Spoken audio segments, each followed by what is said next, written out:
What if you could stop competing for recycled leads on Zillow and start showing up on TV screens of every homeowner in your city for less than that cost of a daily Starbucks run?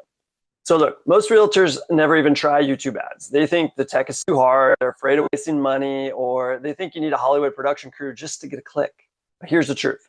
In 2026, there's one specific shortcut setting inside the Google dashboard that does 90% of the heavy lifting for you. It's the difference between blasting your face to random people who don't care and only showing up when a local homeowner literally types "sell my home" into Google. Today, I'm going to give you the 2026 YouTube ads masterclass. I'm going to show you that one cheat code setting the exact 60-second script I use for the actual video, and we're going to set it up from scratch in under 15 minutes. So by the end of this video, you won't just know how to run ads, you'll have a lead gen machine that works while you're out showing homes. So before we click any buttons, let's talk about why most real estate marketing is failing right now. The old way was about volume, cold calling, door knocking, buying shared leads.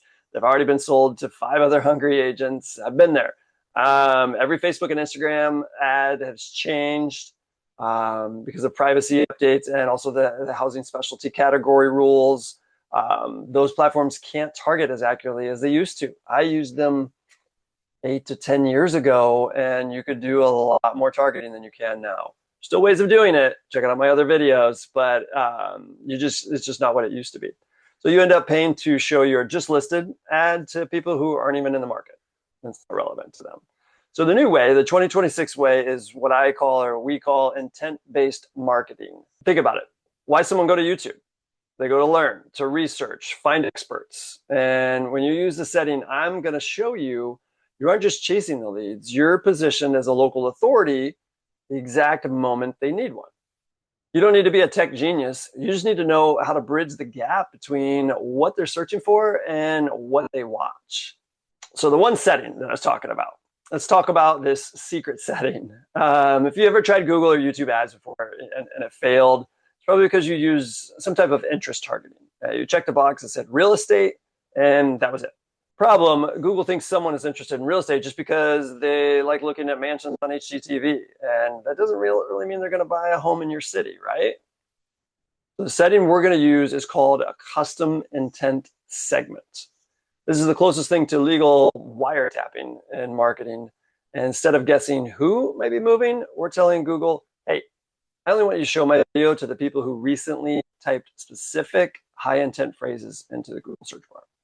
So when someone types mortgage calculator or how to sell my home in your city in Google, they don't type your city, they type the name of your city where you are into Google, they're raising their hand and they're saying, I am in the market.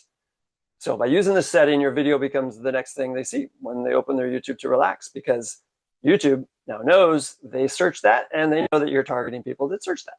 So I'm going to show you exactly which keywords to use in just a second. But first, we need to make sure your actual video doesn't make them hit the skip button. This is where most agents freeze up.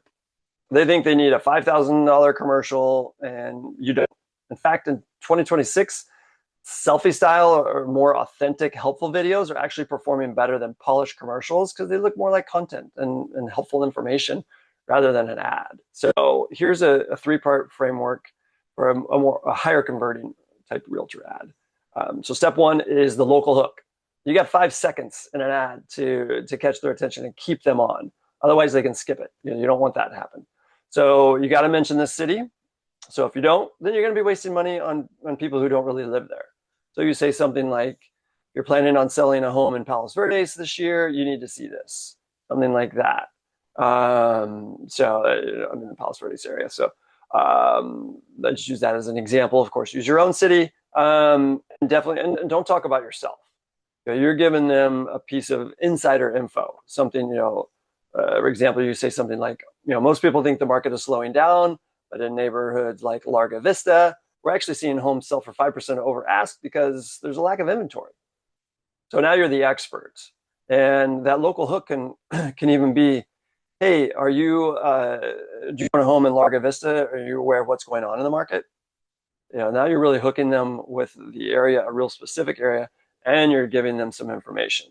So those are the types of things that you can combine. You want something that really catches their attention for them to say, oh, hey, That's me. I live in that area. I live in Largo Vista. I live in Palos Verdes. I live in Manhattan Beach, whatever that may be. And then you want to throw out some type of call to action, something to get them to give you their information. Now, you don't want to ask them for a consultation. You know, give them. You can have a link in your description for a consultation. You always want to give that as an option, but that's not going to be your CTA. That's not going to be your call to action. You want something that's low friction, easy for them to give their information. You're building some trust. You're building some rapport. They're going to give you their information. Now you got their info. Now you can add them to an email marketing campaign. Now you show them more videos. So, but to do that, you want to do something like, hey, click on the link in the description to download my 2026 home value guide, or my home seller guide, or staging guide, or whatever it may be, some type of value add piece, some type of what I call a lead magnet. So it's a magnet because it's attracting them to you to give you their information. So it's simple, right? Just use your phone, go outside in a nice neighborhood, and just talk to the camera like you're talking to a friend. It's that simple. Now let's get under the hood a little bit. I'm going to pull up my screen. I'm going to show you exactly where the custom intent button is and how to build the campaign right from scratch. It can be done in just a few minutes. So follow along with me here. Now here we are in Google Ads Manager. So you do have to know how to get in. So you can start up, you go to ads.google.com. You have a Gmail account already, it makes it easy. You just go on in, create your ad account, sign in. Well, if you have a Gmail account or a G Suite, you already have a Google Ads account. You just go in, sign in. You may have never used it. You can get started with it. One thing I want to make sure you do when you're walking through is you want to. It's going to ask you. It's going to try to set you up probably in a smart campaign. Just exit out of that. Try to avoid that. Switch to something that's more manual setup, and then it'll take you into something like this where you go in your screen. And even if you go through that first part and it does set up a smart campaign, that's fine. If you have to start it, turn it on, just turn it off once you get out of it and get back into the main screen. It's going to look like this. This is your dashboard. This is where you're going to create campaigns. There's a lot of things. So I've run a lot of these. You can see, some of the impressions anywhere from 1,300, 2,200 up to 10,000 plus views and engagements. So 13,000 views, 12,000 views. A lot of things you can get on these ads. So, but anyway, I'm going to show you, and over 2 million impressions I've gotten on this on my Google Ads. So I've done a lot of Google Ads for a very long time, and this doesn't even keep all of it because after so many years, it only keeps it for so long, it falls off. But anyway, this is how we're going to get started. So you go to campaigns, click on the button, new campaign. So after you click on new campaign, it's going to pull up what's your objective. And I say go straight to create it without guidance. We want to have a little bit more control over it here. So we're going to do that. Of course, we're doing a video. We're doing YouTube, which is through Google. That's why we're in Google Ads. And you're going to go to the video, select that. And what I like to go for is the efficient reach. This is where we can put in the skippable in-stream ads. That's really what we're looking for. Also, you can do shorts ads there too. So those are also another good option. So continue. We're going to just, if you've already started a draft, it'll ask you if you want to continue, but we're going to do a new one. I'm just going to name it. I want to name it, what it is. This one's probably going to be skippable. And I like to put the date, and then month, year. So that's why I know when I did it. Ad formats. All right, I'm not going to do all of them. I'm going to do in-stream ads, in-feed ads. I'm not going to do those. One nice thing is I would do long form. I think long form is where it is you're going to get the engagement, you're going to get the conversion, you're going to get all that. You get people on your long form. So I think a horizontal video is good, an ad is good to do, but you can also supplement, do some shorts ads. So we're not going to do it on this, but you can come back in and do a separate one with a vertical video, and you can do a short ad as well. That will then drive them to a longer video, or just to get them interested. But you take the same concept. I would run it with both. Run it with a horizontal and run it with a short form vertical as shorts. And you can come in. I would do them separately so that they're running separately. You can kind of watch the analytics of both. So campaign total, I like to do a daily. Like I said earlier, it's like the cost of a Starbucks run. You can do 7, 8, 10 $10 a day is going to be $300 a month. That's pretty reasonable budget to be generating leads. So you can do that. End date, you can leave it as none and just let it run. But you need to remember you have the ad running there. It's just going to keep charging you. So we can skip over. Oh yeah, no, we don't want to skip that. So networks, you're going to go, I always turn off the Google Display Network. I want to make sure it's focused on YouTube. You can do Google TV. I like to turn that off too because I want it purely focused on YouTube. That's where most people are going. It's also doesn't mean you're not going to show up on TV. A lot of people do watch it on TV now because they have the YouTube app, but it's still going through YouTube. They're not. It's not Google TV typically.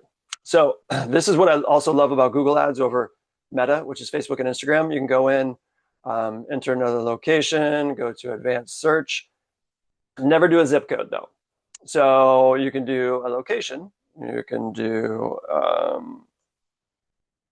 Manhattan Beach, and you can include it. So we'll include it, and now we got Manhattan Beach. Or we can do a radius.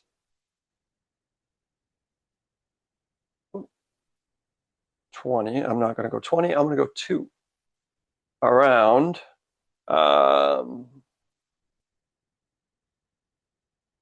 Around an address in Redondo. So in Meta, you can only do a 15-mile radius. You could do as tight as 1 kilometer. Or you can even go in here and edit. So I want to edit this down to 1 kilometer.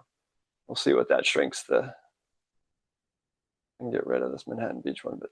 So that shrinks it to, I mean, if you're farming an area, it's pretty tight network, tight circle. The only thing is, if it doesn't get enough results in that area, it won't really run. Google can't learn how to make it better and how to hit the right people. So what I've found is you got to have at least a 2-mile radius, just to make sure it's hitting enough. But it's completely up to you. We're going to have some very specific keywords. So I would actually run it really, really broad, maybe in the whole US, because, and go back here, just click United States. If I'm running something that says, what's my home worth in Redondo Beach, I don't care if that person's in New York or Florida or Redondo Beach. They might live in New York and own a home in Redondo. So I don't want to restrict the geography, unless there's something, unless there's a reason for it. But if we're just running, if we weren't running keywords or anything really targeted, then I would want to keep it more narrow to where I was. But if we're running terms and we're targeting people that are searching key terms, which is what that's the secret sauce I'm going to show you how to do today, then I would keep the location really broad. Related videos, we're not going to touch on that. So you can go down the ad group, name it whatever you want. I usually would do the same thing. I would say, the group is, keywords, selling, and then I always like to say that it's what skippable, like what the like whatever the campaign is named, so I know what it relates to specifically. So we're not going to name the audience. Now in demographics, so oh no, we're not gonna touch demographics. We're going to go to the interests and detailed demographics. So homeowners, if we're talking about someone selling a home, we're going to say homeowners. That's really about the only thing we're going to do on that. We can go into, this is where we're going to go. This is the secret sauce I was telling you about. We're going to go into custom search terms. I'm going to click on that. We're going to add new custom search terms. So we'll say sellers in X. Let's just say we'll name it Redondo Beach. It could be a general area too, and your search terms could include multiple cities. Like I'm in the South Bay. It could be Redondo Beach, Manhattan Beach, Torrance, all these different ones. But then the search terms, and definitely go in and download in the description. I've got a link to the search terms that I recommend using, and play around with them. Add others. Use AI. See what it recommends. But you can say, what's my home worth in Redondo Beach? And you add it, and then now you don't want to see, this is where you don't want to say estimated value of my home when you're targeting the whole US, because then you could have someone in Kentucky that's finding out what their home is worth, and you could be in Seattle. And it doesn't really mean anything to you unless you get them as a lead and you refer them out to an agent that's in Kentucky. I know agents that do that. But that's not really the goal. It's not what we're going for here. So your search terms need to include the city if you're going to be targeting the US, because you want to be finding people all over the country that are searching for your area or your, I could say Los Angeles because it'd be very broad. I could say, you could even say California if you want to generate leads and, you've got a big team or you want to refer them out to other parts of California. So those are the things. That's how you're going to need to get real specific with the terms. You can do that whichever way you want. So you can pause this, go ahead and put a bunch of terms in, and then you'll go in once you pause it. Now you can come back. Hopefully you got the terms entered in. You hit save, and now you're searching what we just talked about: homeowners in that geography and that location that are searching those. That's your sellers in Redondo Beach. Obviously, you're going to add a lot more terms than just one.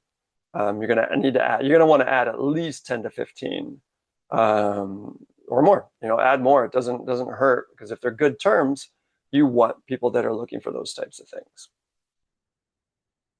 We're not going to enable the audience expansion. And now you create your video. So just go to so you can pause this, go to your YouTube channel. Now you had to have already created a video if you're going to do it. So if you want to just go pull a video that you have, this is where you would put that video in. I'm going to go through some details on what type of video you can do as examples. But if you already have one, go to your YouTube, copy the link, plug that in here. You can also just start typing it in, like, and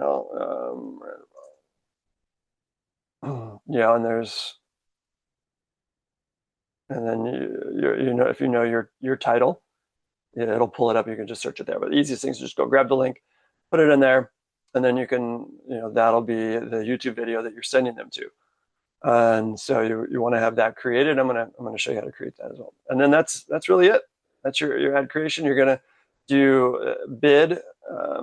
CPM is basically how much you pay for 1,000 views. And it'll tell you what you can put there, and you can keep it pretty low. A lot of times you can do it for $1 or $2. It says it's low. It's suggesting 570. You can go with play around with it. Go with what it says. Try to lower it a little bit by bit. See if you're still getting views. But it's usually going to give you a bigger number than you really need, because that's how they make money. So that's what they want to do. And that's how to create it. So now we're going to jump out of the screen share and we'll pick up from there. And remember, if you want this full list of keywords so you don't have to brainstorm it yourself, I have that free PDF guide linked in the description. So go check that out. Now, like I said, we're going to come back and talk about the video itself that you're going to create. So we already went over the basics of it. You should have the structure. And I just want to make sure that's finalized. If you had created it before, you could have paused the video back then, created it, then gone in and done the creation of the ad itself. If you haven't done the video yet, I would recommend before you exit out of the screen that we just went through, because the video is the last part of it. Go ahead and stop this right now. Do a video, even if it's, you saw where I had the checkbox for shorts. Even if you're just going to do a short, go ahead and click that box and go record a short. You don't have to do a long form. You don't have to do anything extensive. Just go, like I said, we are the step one. You just do a local hook within the first 5 seconds. You're going to tell them what you're going to talk about, and then you're going to go in and talk about it. If you're going to say, this is what we're seeing in this neighborhood, talk about it a little bit, show some authority, show that you're the market expert, pull a few stats of what's happening. And don't just throw numbers out. You need to be, it's not just numbers. You need to be telling them what's really happening. You're in the trenches day to day. You're saying, you know what, there are homes out there, but this home over here got multiple offers, and this is why. This is what we're seeing selling. This is what we're seeing not selling. You're giving those types of things. Anybody can spit out numbers. They really could probably go anywhere and find those numbers. So that's what you want to give them, some in the trench type insider information, as I guess you could call it, so that that promotes you as the expert. And then you say, go check out my home selling guide or market update, more detailed, or my report that I did, and you can have AI create any of that stuff for you. So that's your CTA to have them go do that. And then you drive them to it. And then now you get their contact information. Now you can add them to your email list and you can follow up with them more from there. So that's good. That's how I would do the video. But now we're going to get into some of the optimization of the ad itself. So once the ad's running, don't touch it. One of the biggest mistakes I see people make is they run the ad and then they're checking their stats 4 hours later, hoping for all this activity and or waiting for leads to come through, and they don't get any right away, and so they just turn it off. The Google AI needs about 7 days to learn who's actually clicking, who's watching, who is this for, and then it can start showing it to more of those types of people. Little pro tip that I mentioned as we were going through it a couple times, you can also run your ad as a YouTube short. You got to film it correctly, but the script we've talked about already is perfect. You just get your iPhone, record a short, you can click shorts for your ad, and then the cost per view on shorts actually is significantly lower than even long form videos. Long form videos are less expensive typically than other Google ads and Meta, and which is Facebook and Instagram ads, because not as many people are comfortable doing video. So you just don't have as much competition on YouTube. And that's where we like to call it, it's like a blue ocean. It is that opportunity for a lot of people that, if people are running ads or know how to do it, more of them are doing Google ads or Meta ads than they are YouTube ads, because not everybody's as comfortable on video. So even if you're not comfortable, go do it, and you're going to be out there. It doesn't matter. People are going to know what you look like. They're going to know what you sound like when they meet you anyway. So have them figure that out ahead of time. And, people will still appreciate the knowledge and the authenticity. So we're talking about YouTube, but there's another video here on your screen about other ways of generating ads, other digital marketing. Go check it out. Subscribe to my channel. YouTube ads aren't just for a maybe anymore. They're the most powerful way to scale your real estate business without burning out on prospecting, manual prospecting. There's a video on the screen here that shows you other ways you can generate leads as well. And if you want my exact list of 50 terms I use to build my custom intent segments, the ones that actually trigger good leads, then I've put them in a cheat sheet. You can grab it at the link in the description. And if you found this helpful, do me a favor, hit that subscribe button and leave me a comment with the word ready if you're going to launch your first ad this week, and I will reply and cheer you on and hope to hear back some feedback. So I'm here to help. Thanks for watching, and I'll see you in the next video.